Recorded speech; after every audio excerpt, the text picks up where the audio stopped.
Thomson. I'm a practicing architect, but also studying part-time in the conservation course.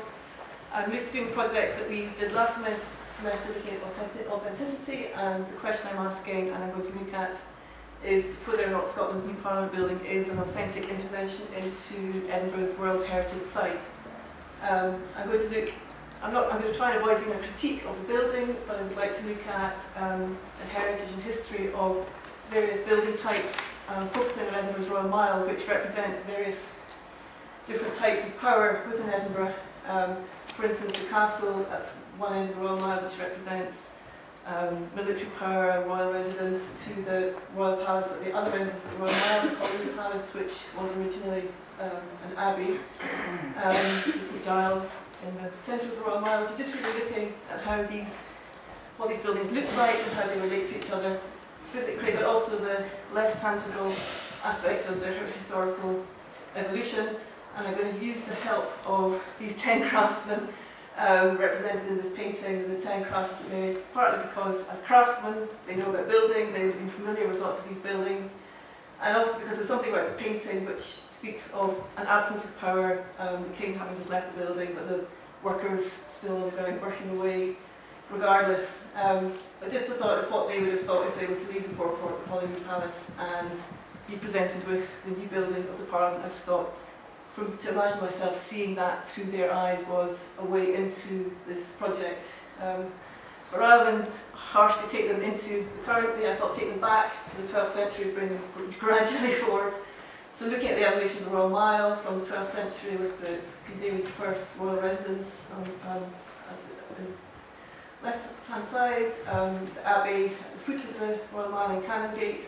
So you've got military power, religious power, and importantly, King David introduced the borough system, which is very instrumental in the way the Royal Mile developed, involving civic administration, merchants, tradesmen taking on civic duties, very much involved in the way the old town developed and the way it looks today. Parliament at this point in time would have been peripatetic. There would have been parliaments held in Edinburgh. I think Robert the Bruce held one in the Abbey in 1326. King David held assemblies in the 12th century, but generally it would have been wherever the king was in Scotland, parliaments would have been called. And so there was no fixed home or building representing the Parliament. Whereas later on in the 15th century, there was much more preference for sitting Parliament being held in Edinburgh, and particularly in a more secular, neutral type of building such as the town's toll booth. So Edinburgh's toll booth became the most common place for the Parliament to sit, although other toll booths were used, Stirling.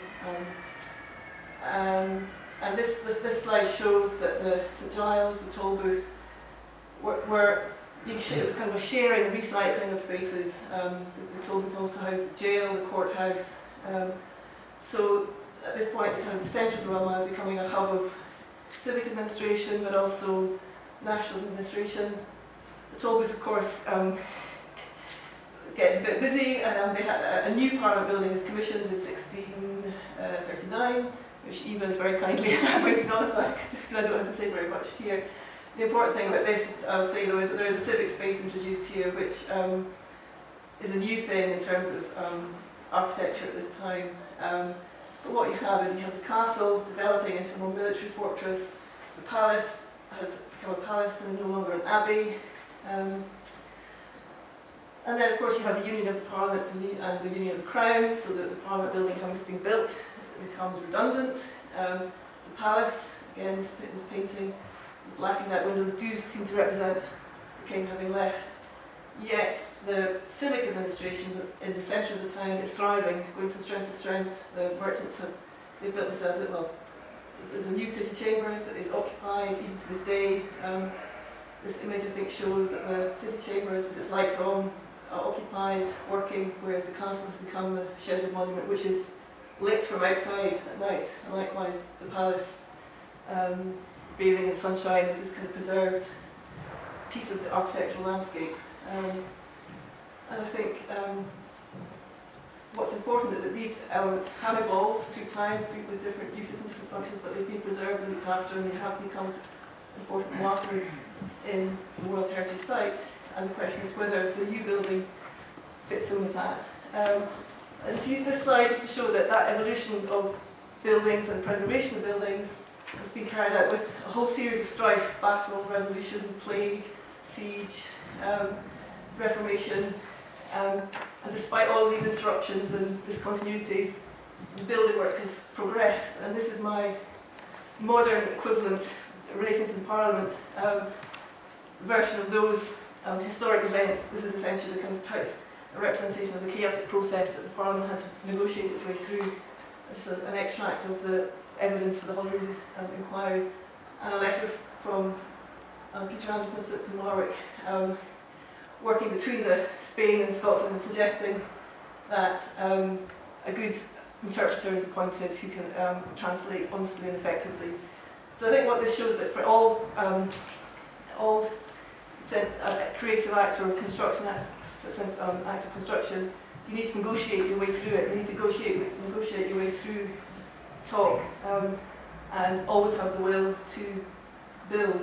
And in a way, what I think this painting shows is that perhaps even because of the King having left or the Parliament having left, a little bit of chaos sometimes might allow a bit more negotiation, a bit more dialogue, and actually reinforce the creative process, and actually maybe be a good thing that you are forced to speak to each other, you're forced to commit to a project. And I think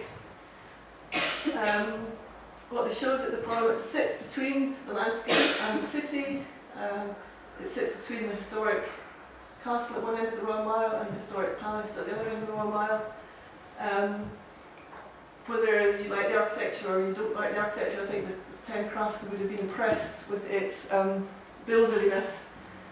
I don't think the Parliament represents any one continuity of power base. I think it actually kind of represents something which is open to possibilities, and in that sense I think it's interesting, and I think it you argue that it is an authentic intervention because it has had to negotiate many of the issues that these 10 craftsmen would have had to negotiate in the 1680s. And that's me. Thank you very much. Thank you.